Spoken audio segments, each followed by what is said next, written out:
Good afternoon. I'm Emily Koenig. I'm the Executive Director of St. Louis County Children's Service Fund, and I'm thrilled to welcome you to our first ever youth panel on mental health. As the state's largest children's service fund, our mission is to make sure that the right kid gets the right service at the right place at the right time. So thank you for being here to help us give a spotlight to youth and teen mental health so that we can better walk alongside them. I want to thank our panelists and our moderator for being here and leading this important conversation. I know we are all going to get so much out of this. I also want to thank Beyond Housing for allowing us to use their wonderful space, and especially Diane for all her help in getting this organized. Finally, I'd also like to thank our CSF Board of Directors for their support in putting on this type of programming, and to our team for all the hard work they have put into putting this together. Before I hand things over, I'd like to introduce our moderator, Dr. Terry Harris. Terry is the co-founder of the Collective STL and executive director of the Legacy Center. Terry's work revolves around building equity and well-being among students and the African American community.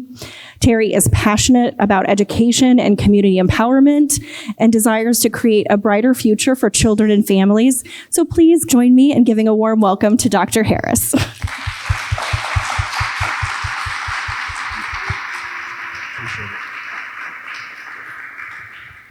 Thank you, Emily, for that introduction. Hey, listen, I just want to say at the outset that I am a participatory speaker. And if you don't know what that means, you will in a second. But Emily started by saying she's thrilled to have tonight's event as the first youth health, mental health panel. And you guys didn't clap for that. Right? All the wonderful work that St. Louis Children's Service Fund is doing for our youth, and someone came up with the idea to have our young people on a panel to talk about their own needs. So kudos to St. Louis Children's Service Fund. It's a privilege to welcome you all to today's Youth Mental Health panel. I am thrilled to see so many young faces in the audience alongside educators, mental health professionals, and advocates who are united in their commitment to supporting the mental health of our youth. A special thank you to Emily and the team at CSF for all the work you have put into centering youth power. My team and I at the Legacy Center would like to assign, Emily, this is a gift for you, so come on up here, assign you as an honorary member of the Legacy Center team. All staff members wear this shirt.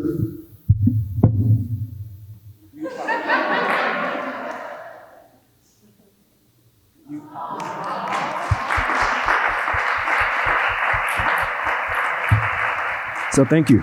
Welcome to the team. All staff members wear that shirt when they're working with our youth Monday through Friday. Today, I'm reminded that our gathering is about youth power. So turn to your person, to your right or left, and say, today is about youth power. Got it? Here comes the participation. When I raise my hand, you're going to say youth power, okay? Practice. Today is about, because we find ourselves at a critical time. Recent data show that up to 20% of youth worldwide are experiencing mental health conditions, which in many cases go undiagnosed and untreated. Today is about, because in the United States alone, reports indicate that 1 in 6 children aged 6 to 17 experience a mental health disorder each year. Today is about, because these aren't just numbers. These numbers have faces. They represent our brothers, our sisters, friends, and classmates who face daily challenges. Today is about, because we have to talk about it. Because we have to talk about it. We're here today because we recognize that mental health is not just an individual concern, but a community one. It affects how we learn, how we work, and how we relate to each other. As we navigate the complexities of this modern world, our young people face unique challenges that impact their mental health, from academic pressures, social media influences, to navigating identity, facing global uncertainties. We are here today because our youth are powerful and deserving of our attention and listening ear. And we have to listen, and we're prepared to listen to you today. We have a panel of distinguished youth experts who will share their insights and strategies for addressing these challenges. To my young people on this panel, as I prepare my remarks, I was led to this certain quote, verse.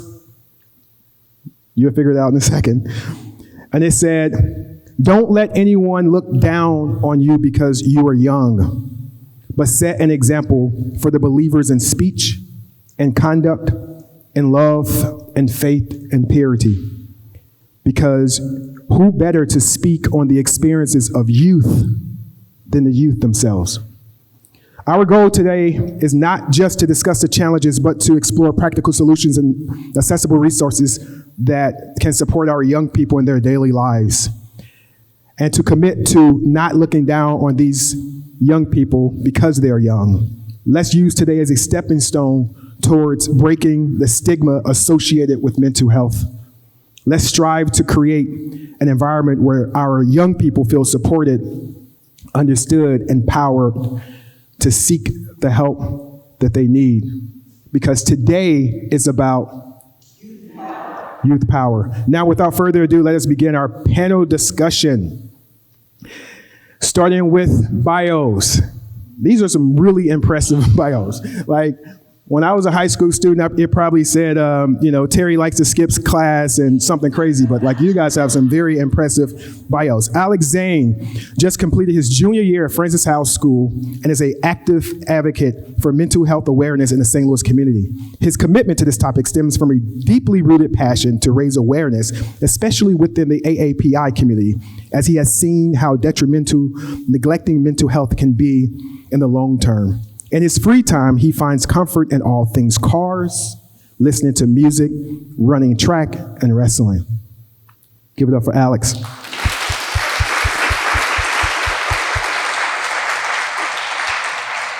Legacy Jackson just finished her freshman year at Cardinal Ritter College Prep. She's also a philanthropist. Wow. An entrepreneur, a youth journalist, a speaker, community leader who's working hard to make a positive impact on the world. Volunteering has always been important to Legacy, and in 2016, she started her own nonprofit, Little Legacies, a group for kids to volunteer.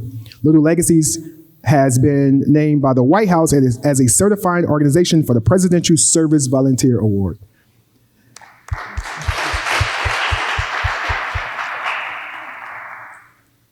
That's just the first half.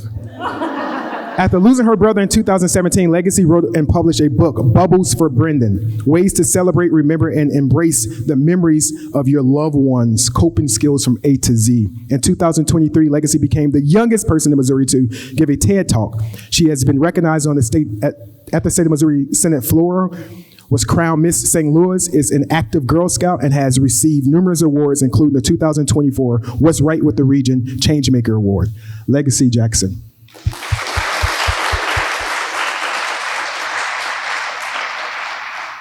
We also had William Schreiber, who unfortunately could not make it, but we do want to shout him out. William was prepared to share his remarks. He's a recent graduate of Kirkwoods High School, but cannot be here. But we still want to acknowledge his willingness and presence, so let's give it up for William.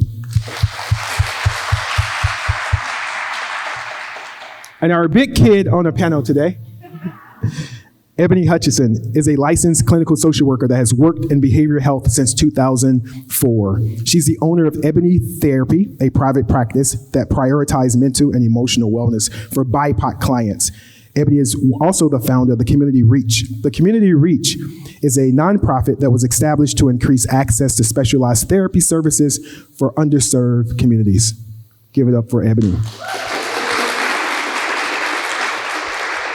So let's get started. I want to start my first question from a very, very famous poet by the name of Jay-Z.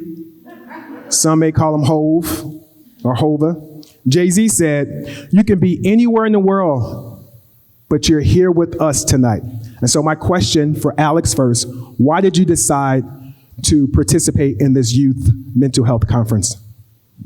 I decided to participate here today because, first I was introduced to this by Dr. Liu down there in the orange.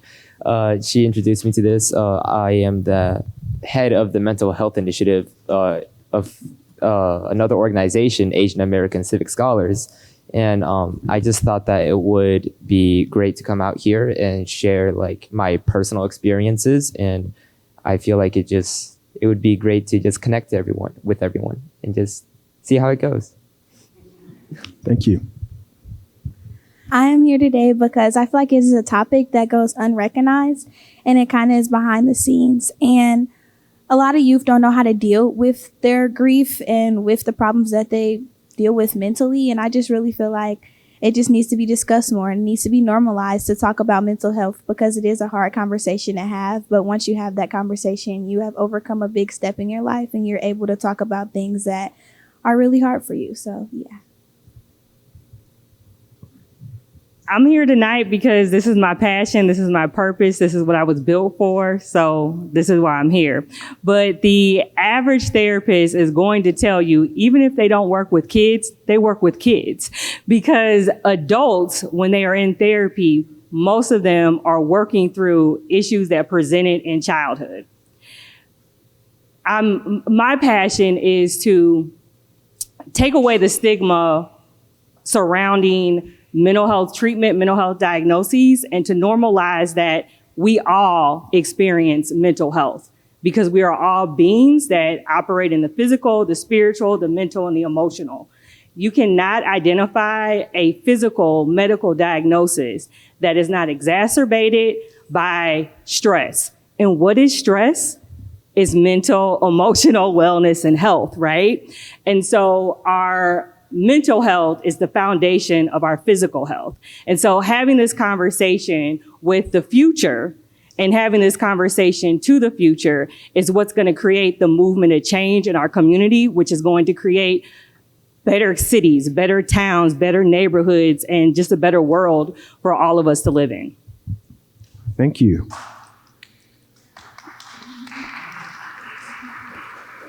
Good job. All right, Legacy, let's get started. Our second question for you to kick us off.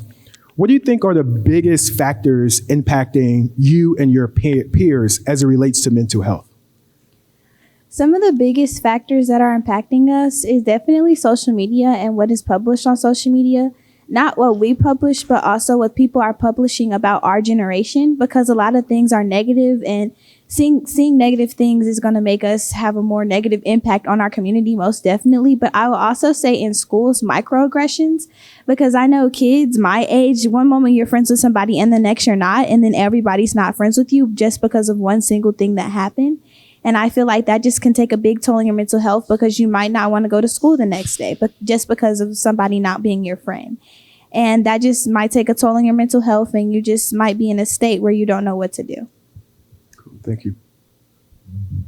Yeah, that was very well said. In a different direction, I would say a lot of stress could also come from your family or your extended family. A lot of pressures to just do your best in school, and if you're ever not able to meet those expectations, they might get upset with you, and like it might drive you down the wrong road. So I do think a lot of stress comes from school, a lot of problems for different parts of the world and different family members. Yeah. Cool. Ebony, I'm going to ask you a slightly different question. I just want to do a quick follow-up on what both of you said. So Legacy, you mentioned the social media influence, right? So speak to us about how, you have older people or parents. If you said social media is such a problem, then the response would be, well, just stay off of social media, right? So how do you respond to parents or to adults who just throw that answer out when young people are saying like, this is an issue? My response would be, well, it's kind of hard to stay off of social media because that is the way that we connect with one another in this generation. It's less verbal talking. It's more texting or being on Instagram or being on TikTok, and we're connecting over a platform rather than talking in person. And if you try to come to somebody in person, oftentimes that can be misled and come off as something that it's not. but it can do that on social media as well.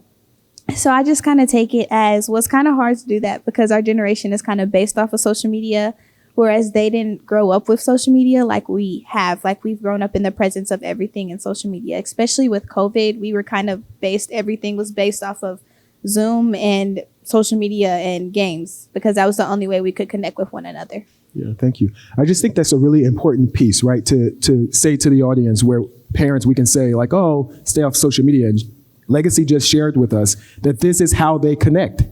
So they're connecting this way, right? So it's not just simply making it go away. We can talk about some strategies, but social media is important and it's not going to go anywhere. So thank you for that. Alex, I do want to follow up on the pressure. You mentioned sometimes family pressure to work hard in school, get good grades. Are there strategies that you have or things that you would share with your peers around how to have a conversation with your parents around the toll of the academic pressure? Like, how do you have that conversation, and how would you share advice to someone else about how to have that conversation? Because that's a tough conversation to tell your mom. Mom, I'm stressed right now. I'm going to get to that homework later. Right. So it is definitely a hard conversation to have. I've sat down with my parents and I've talked about how I've explained how I felt. And really, it's just taking that big step saying, hey, Dad, hey, Mom, can we sit down? Can we talk about this? I'm doing my best in school, but sometimes that's not enough. And I was wondering if there's anything like, well, it's not like I'm wondering, it's just there are things that I need right now and I need your support to succeed.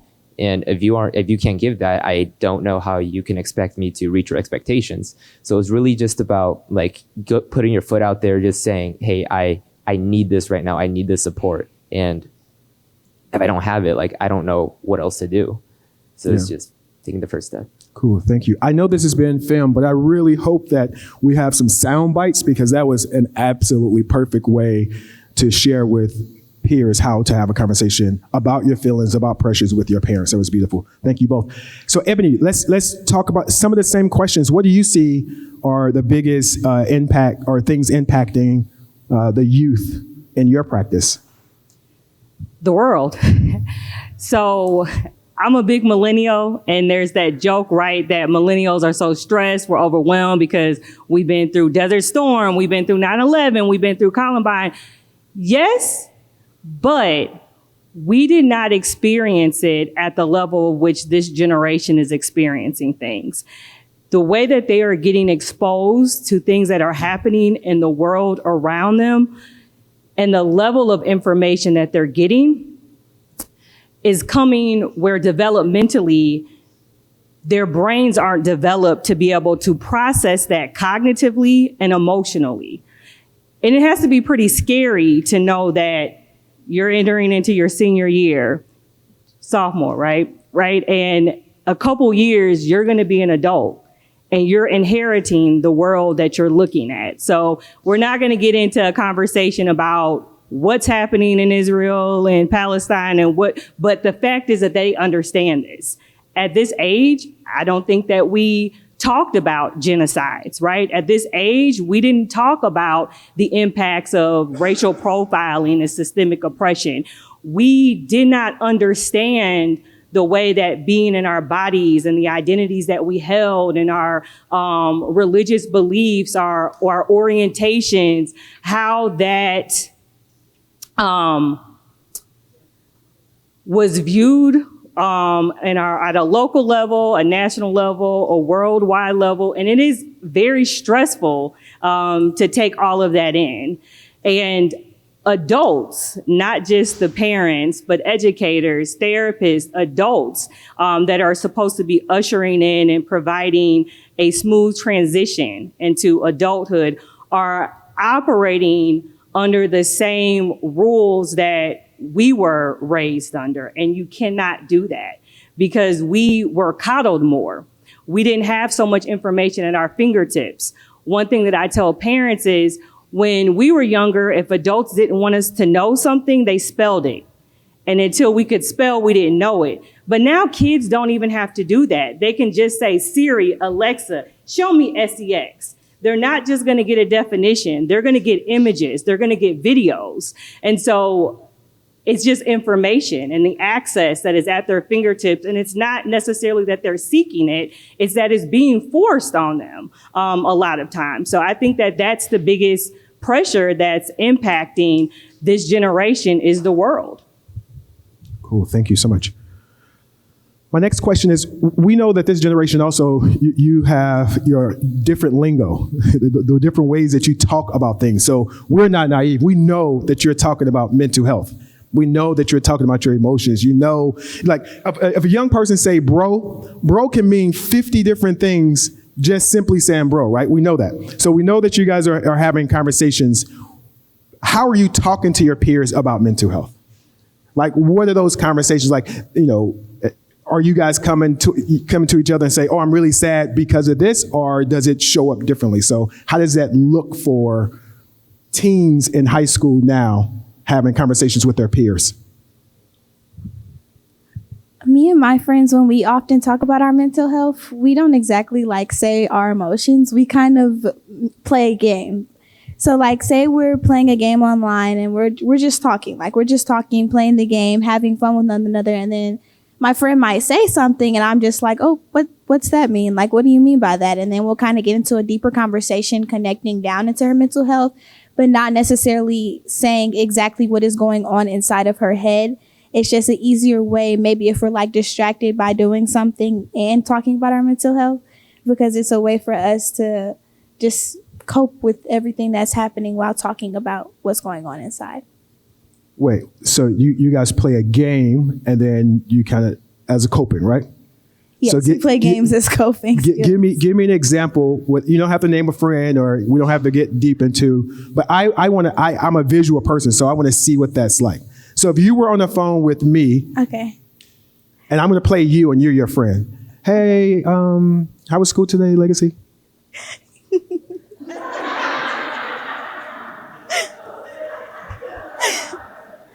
It was good. Oh. We had fun at school. How was school for you? Oh, it was good. You want to play that game that we always play?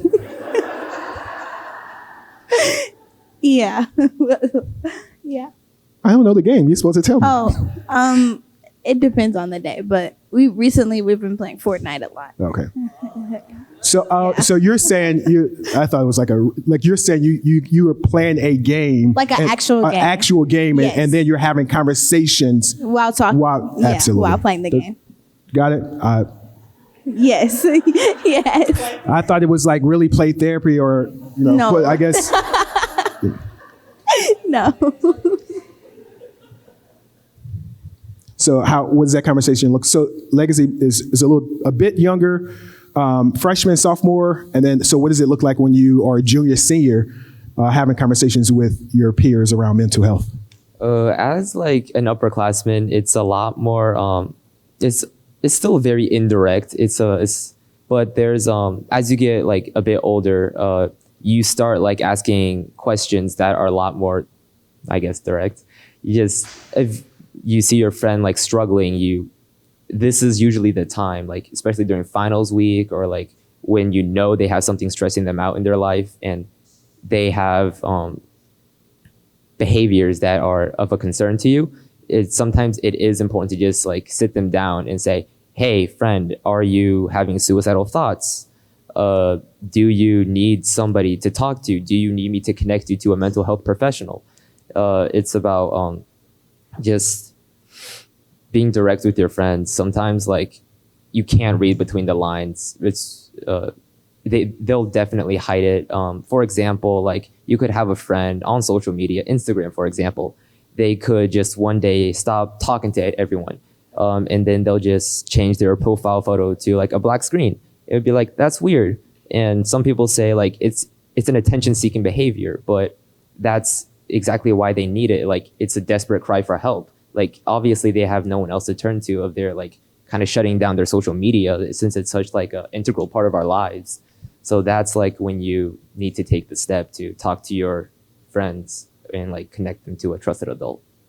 Thank you so much. Thank you both. I remember when I used to work in education, traditional education, and people would say all the time, "Oh, they're just seeking attention." And my response was, "Well, give it to them, and then we can figure it out." So, as a young person, already knowing that, that's actually brilliant. Ebony, so listening to how friends are talking about mental health, how do you respond to that? Like, is that do you see that in your practice, and it's just new to me, or? Yeah, so we're gonna keep with this social media, but so it's social currency. They're the subscribers in each other's life. Developmentally, their peer group has the most influence. And so it's important that they are able to communicate and talk with one another, because a peer is probably going to be more likely to recognize, like to Alex's point, that's profile picture changing, right? We're followers. So we get some content, we get some information, but we ain't paid for the subscription, so we're not getting all the details, right? They're getting it because they're the subscribers. You know this stuff, huh? You said that and they laugh like I feel like I'm the person on the outside. What y'all talk about? Did y'all have a meeting before the meeting? All right, so let's talk a little bit about school systems, and not necessarily your school system, but you can talk about your school system, but school systems in general from just interacting with your friends. Do you feel like there's a direct focus on your mental health in the school system? Like, are schools doing a wonderful job of centering mental health, talking about mental health, providing resources for mental health? I would say my school is personally, because just for example, today we were taking our math final, and I'm not the best at math, and math stresses me out a lot. And our teacher actually gave a review sheet out to everybody in the class and was like, "How was your mental health?" before she actually gave us the final. And we could grade it on a scale from 1 to 5, and 5 meaning it was very extreme, but 1 meaning it was, I'm okay. I'm okay for right now, at least. And that really said something to me about my school, because I know in my school, family comes before work personally.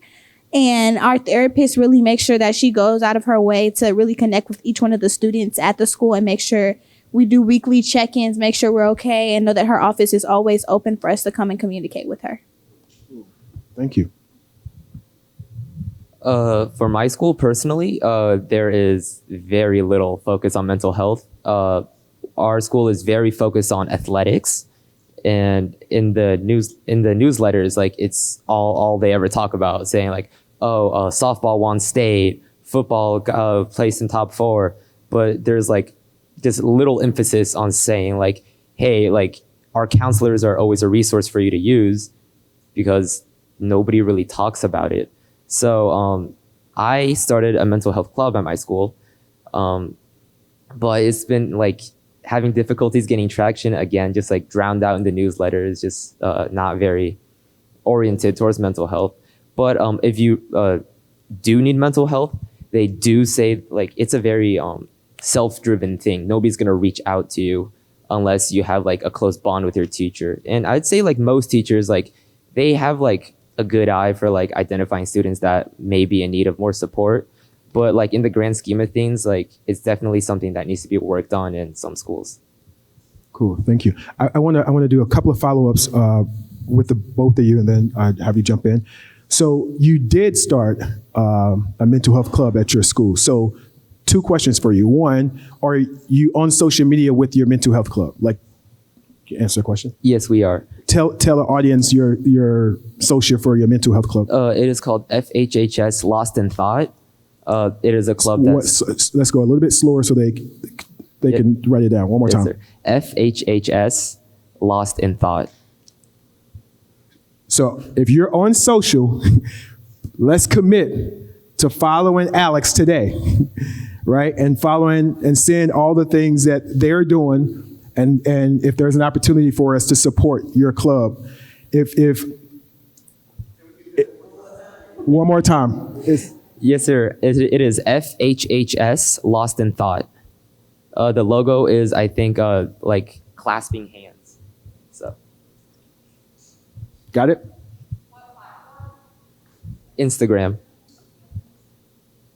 So we're going to follow you and we're going to support you. And if there are some services that we can bring out and volunteer our time, we will do that as well. And I know school is out, but you still have one more year in high school. So let's talk about what is the mission of your club? What do you do? What activities? Why did you create it? And if you were to seek help, what is the help that you need potentially from the audience? Yes, sir. So we initially started the club because my friend and I, because she was at a meeting, and then one of the facilitators asked, like, are there any mental health resources at your school? And she realized that we didn't. So she pitched the idea to me, and we decided to start it last year, I believe. At first, it was supposed to be oriented towards like a peer support group. But over the 2 years that we've had it, it's kind of veered away from that. While we still are available for peer-to-peer conversations, it's become a lot of being a resource for resources. If you come to us, we can give you resources that you can go to, different therapists, and just a list of all providers in the area. Right now, we don't have a clear mission because since spring sports, we aren't very active in the spring because a lot of activities are going on. But we have raised a good chunk of money, and we're still brainstorming how to use it best to support the community. Cool. Thank you. Legacy, you created a nonprofit, Little Legacies. Yes. Talk to first. Do you have social media for Little Legacies? Yes. No or yes? Yes. Tell us what it is.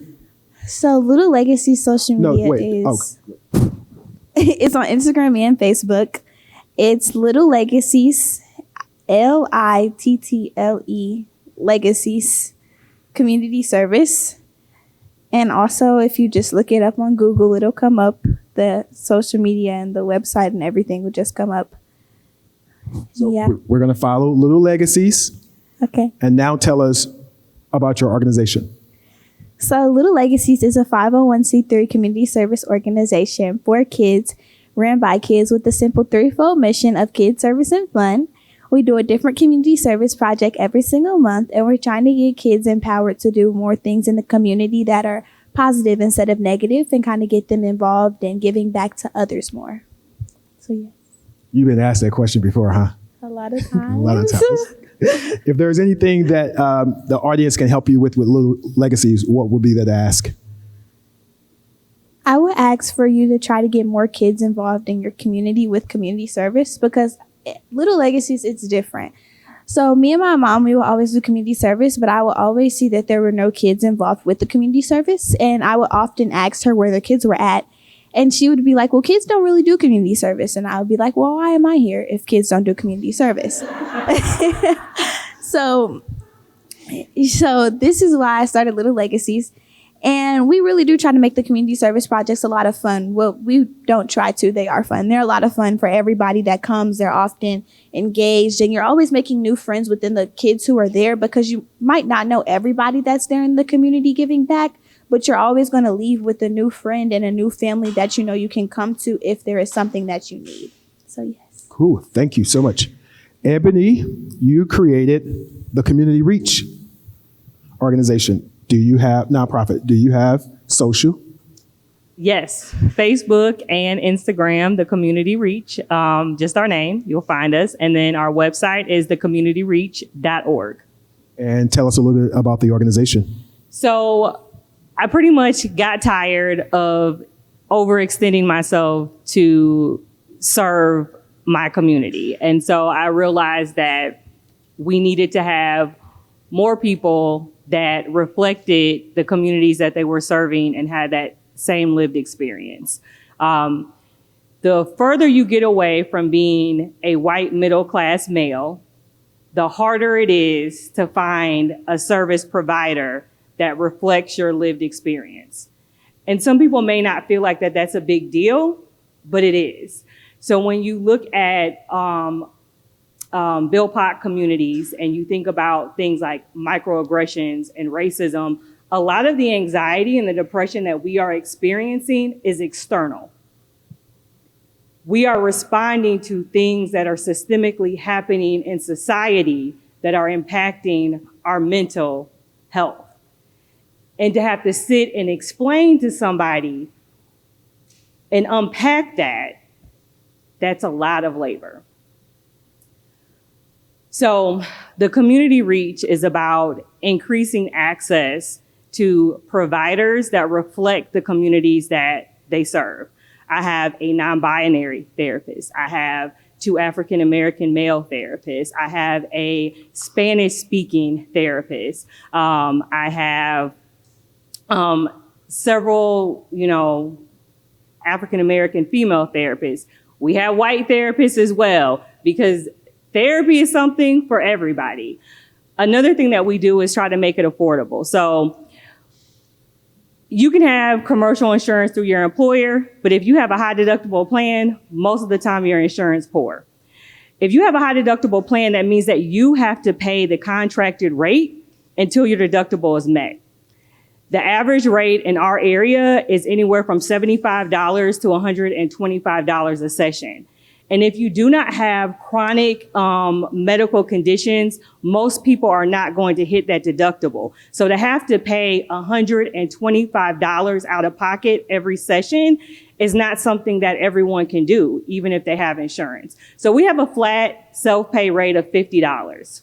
We figure out how to make our therapists whole. We have sliding scale, $25 for kids, $35 for adults. We accept Medicaid. And so if you have Medicaid, or if you are a social worker, a counselor in a school, and you have been trying to find services for your kiddos, and you have been looking for a play therapist, you have found that it is very hard to find that outside of West County, outside of St. Charles, outside of Wentzville. And if they take insurance, they rarely take Medicaid. And so our goal is to bring that specialized quality mental health services to the communities that historically have been underserved because they haven't had access to that.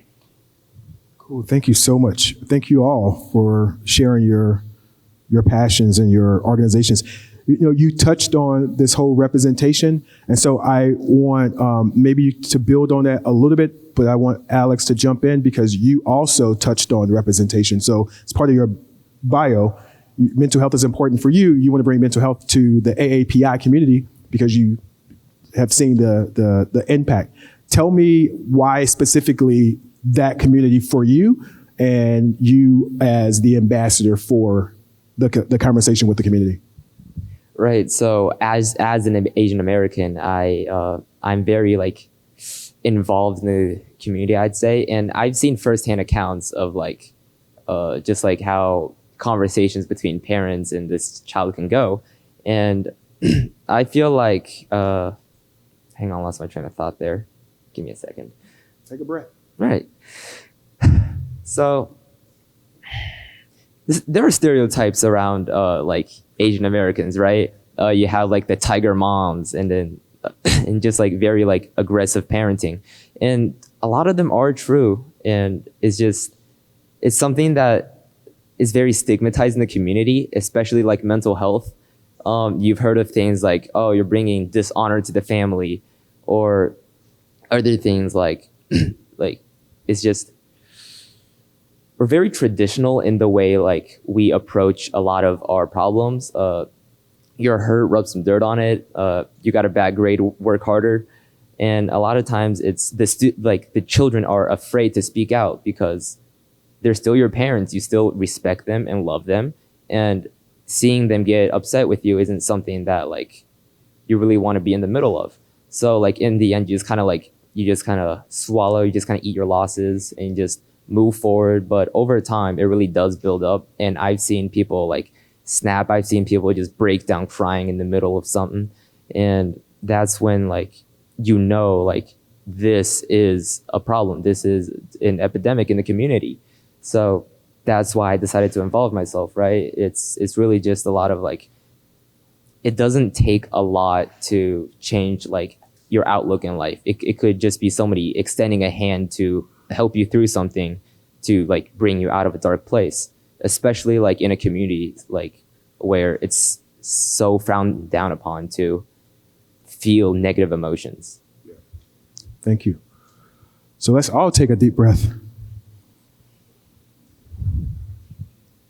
I know that you didn't forget your train of thought. It was a vulnerable moment, and we talked about that on our call. And so I just want to say thank you for being vulnerable. I really appreciate that. I know it's tough. We're going to continue with our vulnerability legacy. You wrote a book. And so tell us about your book and tell us why you decided to write your book. I wrote a book in memory of my big brother, Brendan Chase Ogunaki, who passed away from type 1 juvenile diabetes. We were 12 years apart, and he was my big brother. He was my protector. He was the person who, when I got in trouble with my mom, he would tell her to send me into his room, but 5 minutes later, he would send me out of his room because I was annoying him. But Brendan, he was different. He was his own person. He was considered a child prodigy. He could play 12 instruments. Oftentimes he would go outside and play instruments, and that's where I found my passion for dance. Is I would dance to him while he was playing his instruments. And after he passed, I kind of continued on dancing, and it was one of the ways that I found coping with my grief, because it was a way for me to express myself without words. And it was also became a passion for me. And also, I found that equestrian therapy was something that I liked a lot. And I discovered myself a lot through Brendan's passing, but I also discovered how to live through a loss. Especially seeing my mom. My mom is so strong because she lost her child, but she has to continue on like family traditions and everything for me. And seeing her do that just makes me really astounded and happy, because I don't know how I would ever be able to do that with that type of strength. Thank you, Mom.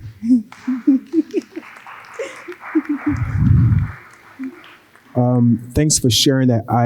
Here's my legacy, Alex Ebony. My question is, because legacy, you brought this up about coping mechanisms. So can you give us the 2 or 3? You gave us 2, but there's also another one that I want you to say. Can you give us another example of how you cope with stress and also the loss of your brother? And then Alex, the same question. What techniques and tools do you use to cope? And I'll talk more when I get to you.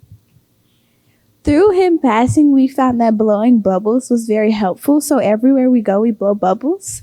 We blew bubbles in Paris at the Eiffel Tower with a picture of him. We blow bubbles every Christmas. We blow bubbles every community service project we do with Little Legacies. It's just it's just fun. It makes everybody happy and fun, and it just puts you in an environment where you feel safe. And it also kind of brings me back to when Brendan was there, because he, in a sense, he's kind of the bubble. He's there for a moment, then he's not, because that's kind of what it was in my life with him. So yes. Wow. Thank you so much. In terms of coping mechanisms, I've gone to like a few that are kind of like my go-tos. I like running a lot. It's really something that like allows me to think through my problems. But really, I'd say my biggest go-to is just my friends. My friends are always there for me. Even like sometimes they'll be like, "Oh, I'm busy," but I'll bother them anyway, you know? And they never get upset with me. They walk me through my problems and everything. And I know that like friends aren't always accessible since they have their own lives and everything. But I just say, just make some friends. Just that simple. Make some friends. I know it's easier said than done, but really it's just be more social. It's just, like, I know some people are introverts, but just if you're willing to take that step to introduce yourself to more people, to shake more hands, go to more social gatherings, like it can really change like the way you look at life. I remember when I was in like middle school, I would always be locked in my room, like playing video games or just sleeping. And then like once I got to high school, I'm like, why not give some sports a try? And that really just like led me to the friend groups I have today, and all the connections with my coaches and teachers and friends and just kids from other schools. It really just expands your circle and helps you see life in a new light. Cool. Thank you. And Ebony, when you're meeting with, when you're seeing your clients, your youth young clients, what coping techniques do you typically offer, like your go-to for your younger high school students? So community is important. Like healing happens in community, connections, relationships, and to be honest, I don't even know why I'm up here because they're killing it, right? But it happens in community. So recognizing our systems of support. Who do we have? Who are the people? Well, I'm about to date myself, but I was about to say a top 5. Like, remember when the cell phone? But you guys are following me. So who are your top 5? Who are your favorites? Who's in your inner circle? Also, like things that are helping you being able to move energy through your body. So physical activity, it doesn't have to be for the purpose of closing out your ring, burning so many calories, but it's about moving that energy through your body because things get stuck. We have a tendency in Western culture, right, to not integrate, like the body. So what is happening up here is happening all throughout here. So as much as we can get to getting ourselves back into our bodies and feeling what's happening, when I don't know how you all felt, but how were your stomachs today? Like, this was a big day. Either you felt like, ugh. Okay, just me. Okay. All right. So, but like that's anxiety, like that's nerves, and being able to recognize like that's what I'm feeling here. It helps us then trigger something up here to recognize, well, there is probably something going on that I need to process through, that I need to talk through, that I need to support. And then identifying like things that bring you joy. Most of us are existing, but we're not living. So what brings you joy? What are things that you can engage in and it just stops? I think music is one of the most important things that I go to. I think that there is a song for everything that we're feeling, everything that we're experiencing. I joke all the time that Adele could make my 5-year-old feel like his husband of 30 years left him for the nanny, because Adele is going to pull it out of you, right? Because it's just something about music. So just identifying things that kind of just help you get to yourself, right? Like, centering yourself. Cool. Thank you. All right. So we got 3 minutes. Last question. I want to give you an opportunity to speak directly to the adults. I have 2 questions for you. We'll go through one. And you guys don't. We'll take 3 minutes of your 15-minute break because we're listening to the kids. They're okay. They'll be fine. If not, then they can blame me.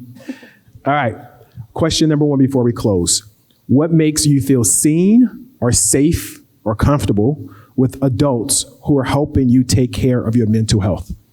What makes you feel seen and safe, not or, and safe?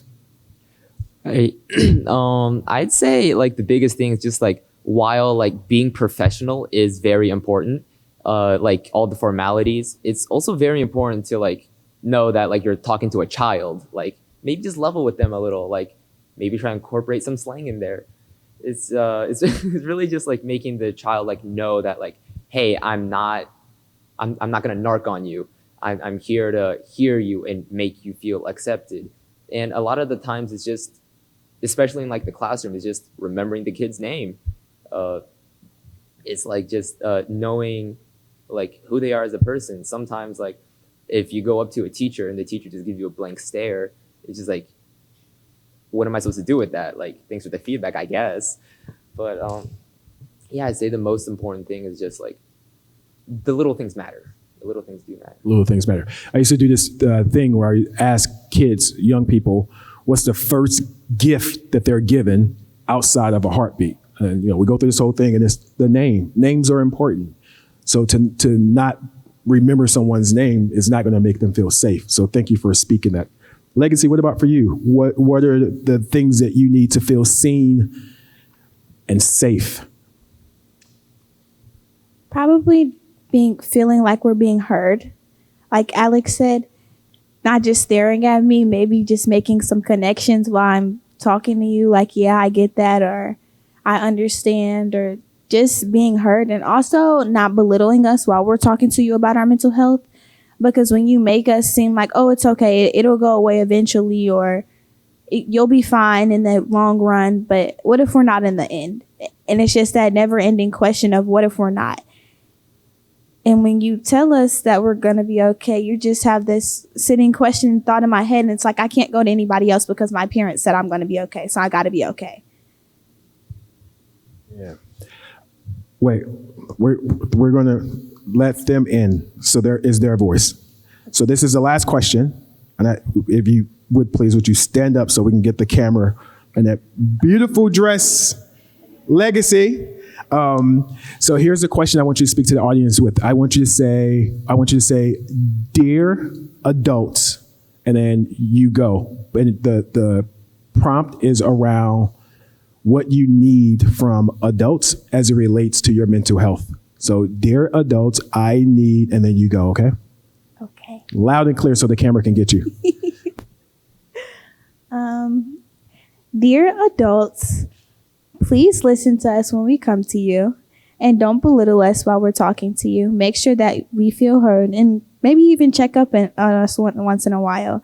Ask us how we're doing and we're okay, and let us know that it's okay to have bad days, and it's okay to have days that we don't need to go to school, or we just need to sit in our bed and maybe have a day with just our parents, and just let us know that that's okay to have us those moments, and it's okay to not be okay. So yes. Thank you. Alex with the absolutely amazing haircut, hairstyle, your moment of a TED Talk stand. Dear adults. Dear adults, I want you guys to understand that we are still kids. And while you guys wish the best for us, and we appreciate that, we really do. But sometimes, like, maybe just take a step back, let us be kids. Understand that, like, we are our own person. And while we'd love to help you guys out, like, with whatever you need, we like our own time too. Thank you.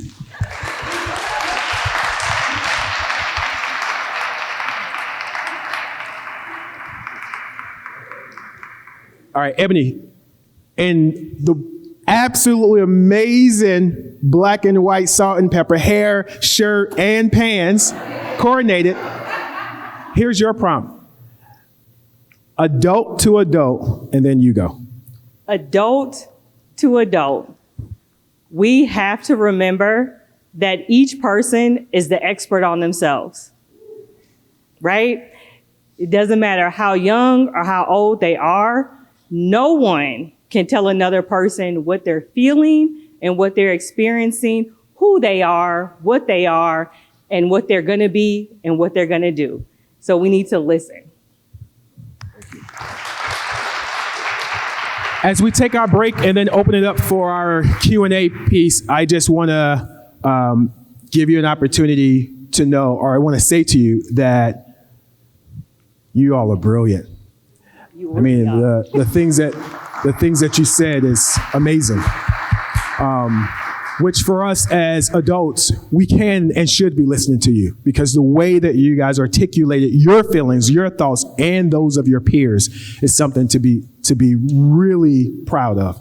I also know that this is a very tough topic, and so I just want to thank you for being vulnerable and sharing with us. And it's really hard to do public speaking in front of a group of people that we don't know. So just want to thank you all for that. Let's give them a huge round of applause.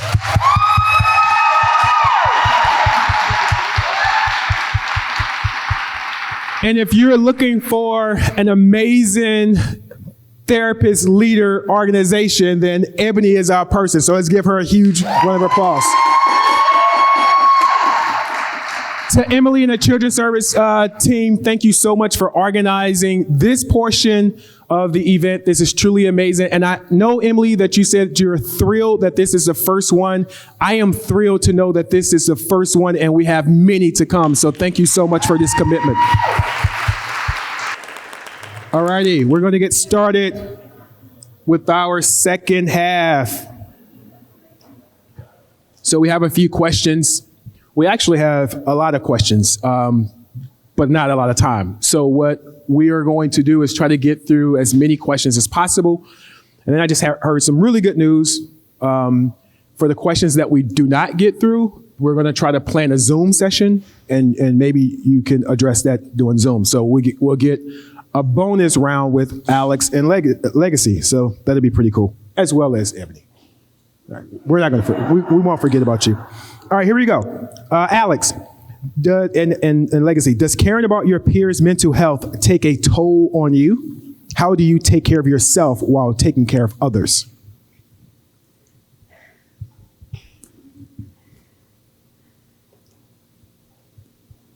I don't think that the way that me and my friends, we cope with our mental health.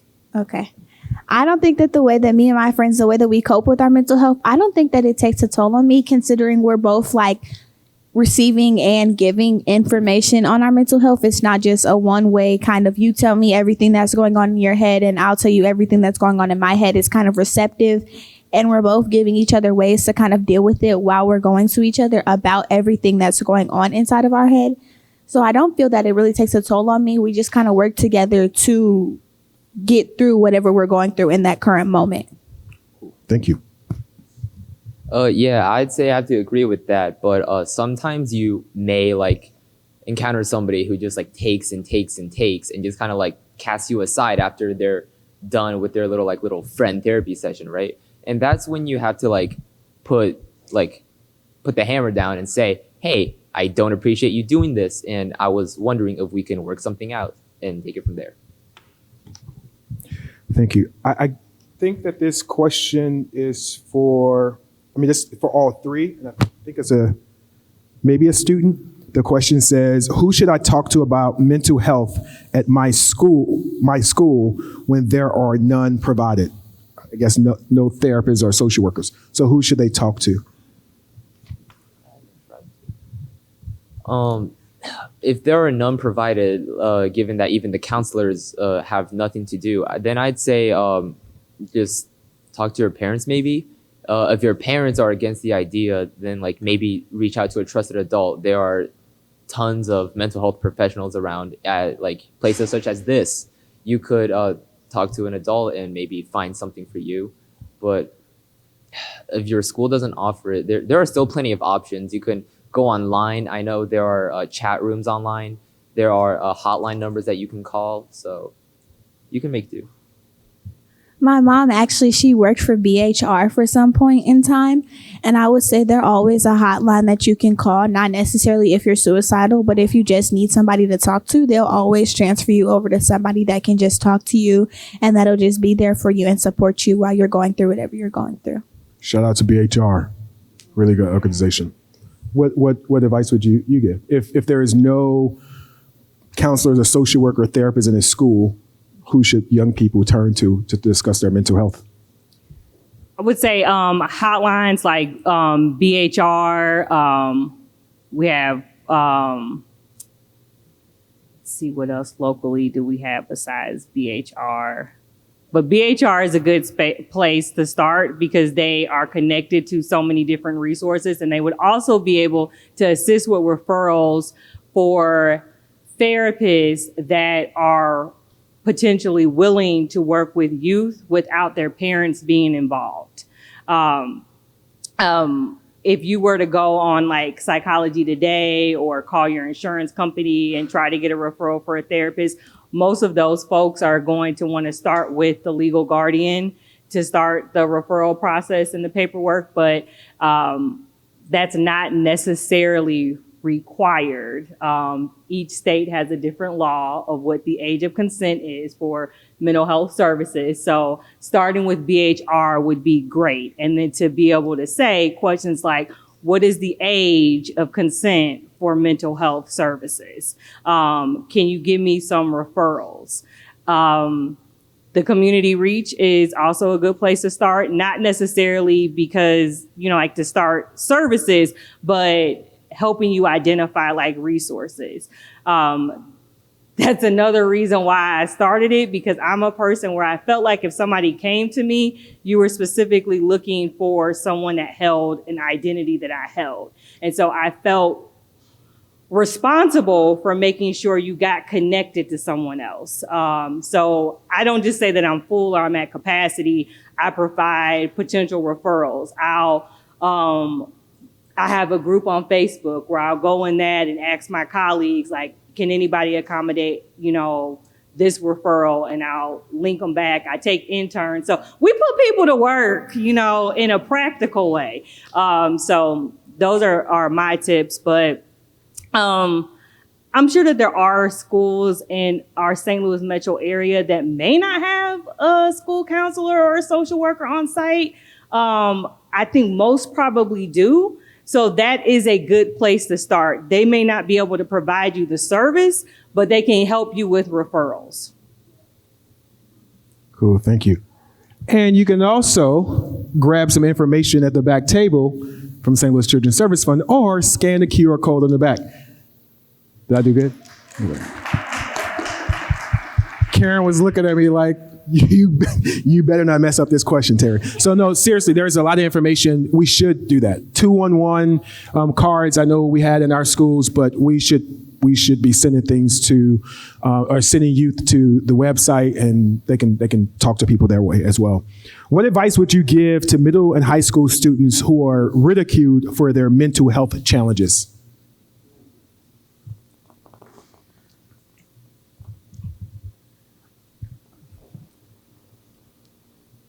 During middle school was actually a very hard time for me as well.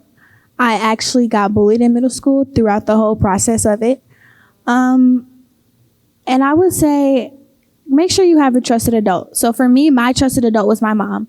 So I would come to my mom. I was actually scared to come to her at first when they started bullying me, because I know how my mom is. My mom is the type who, when she heard out that they were bullying me, she was the type that was going to come up to the school and that was going to say something. But I'm I'm the opposite. I don't want any problems. I don't want to be involved with drama. I just kind of want to be by myself. If that's what they think about me, I'm going to let them think it, because that's not who I am. But I was scared for her to find out, because I didn't want her to say anything. Because oftentimes, if you're a teenager or a middle school student, you know that when your parents say something, things get a million times worse. So I would say, make sure you have a trusted adult. And having that conversation with your mom or your trusted adult, saying that don't go up there and say anything because it's going to make things worse, will actually make them not say anything. Because if you go by and just let them say it, it's going to get worse. And my mom, she really just kind of helped me through the whole process and making sure that you really have good communication with your trusted adult. Because there are times when I was going through the process, I was like, I can't go to school today. I can't. And she would just be like, okay, that's fine. You can have a mental health day, but tomorrow you're getting up and going to school, because you're not going to let them stop you from the success that you have in your life. So, yes. Well, shout out to your mom for giving you a mental health day. That was pretty cool. Good. And to your mom, we will cut that part about you going up to the school. We'll cut. We won't air that part. Alex, what about you? What advice would you give to middle school and high school students who are facing mental health challenges at school? Like challenges as in like being bullied over it? Yes, you can take that angle if you want. But youth who are struggling with their mental health, mm-hmm. and they're being ridiculed because of that. Right.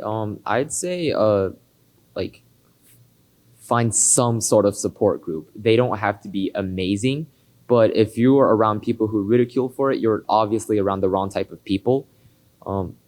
Really, it's just like, as much as like people want to like put you down, there are people out there who want to support you and like lift you up. So I'd say is just spend less time focusing on people talking bad about you. It's okay to acknowledge it. You can understand. Well, sometimes you'll never understand why people do the things they do, but just like, if you can just find some group out there that can help you, that's definitely something that can like pull you through like your most difficult times. Cool, thank you. All right, so we only have about 5 more minutes, and I do want to get this question in. I think this is a pretty nice question to end on for you too. It says, peer-to-peer relationship. Alex and Legacy, how do you think? Well, let's go to the second part, because that's a longer question. Alex, what piece of advice would you give Legacy that you wish an older student would have given you when you were a sophomore in high school?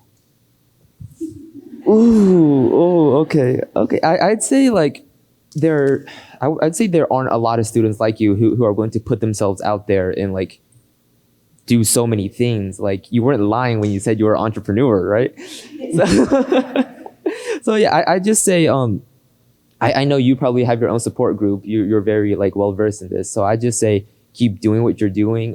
Don't like let people try and stop you. And while it's important to have like mental health days, just like don't let the momentum stop. You're going to do great things.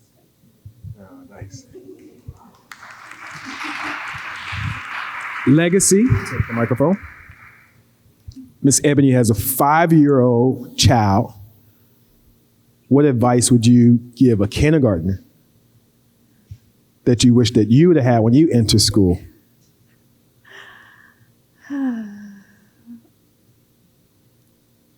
Have fun with life. And don't let anybody get in the way. Kind of what Alex said, don't let negative comments affect you. You know who you are at the end of the day. You control what goes on inside of your body. You control what you go through. And if you put yourself in a position that's negative, you can remove yourself from that situation. It's okay to remove yourself from negative situations because in the end, that's going to take a toll on you. It might not take a toll on everybody else who is doing the negative behavior towards you.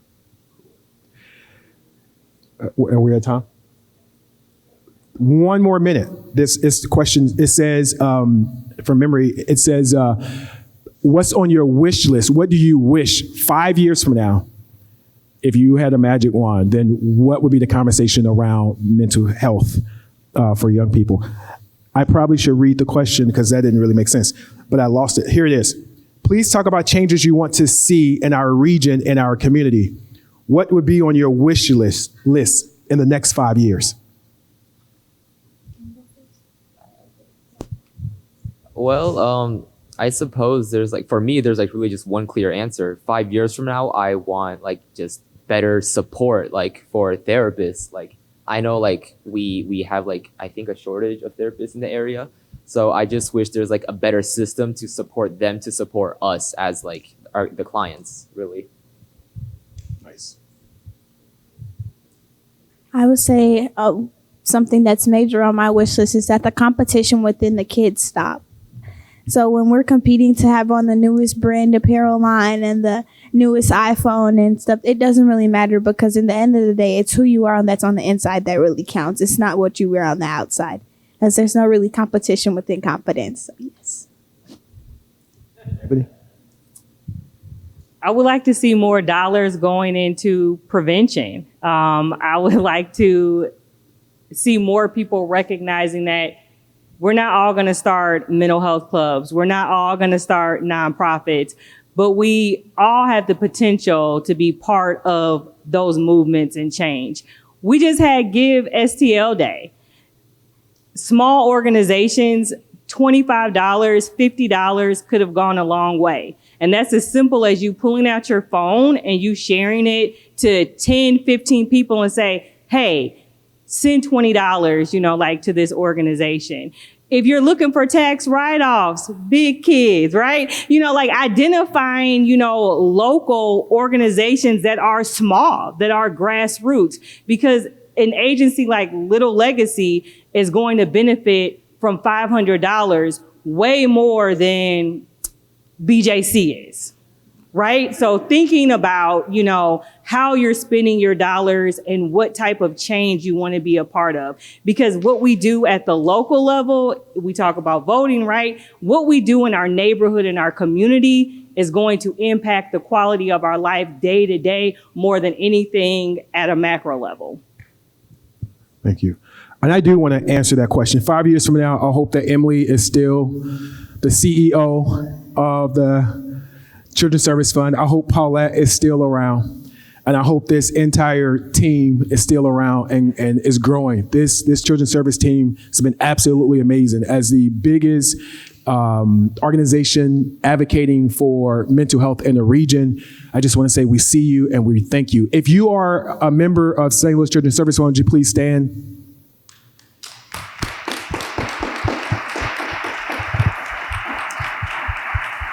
So thank you for all of your hard work. Thank you for making this possible. And thank you for allowing us to have an opportunity to listen to the youth because you're important. I just wanted to see Legacy smile. Did you see how big the smile was when Alex was talking to Legacy? All people want to feel validated. And that reminded me of that. So let's please validate our kids. One more big round of applause.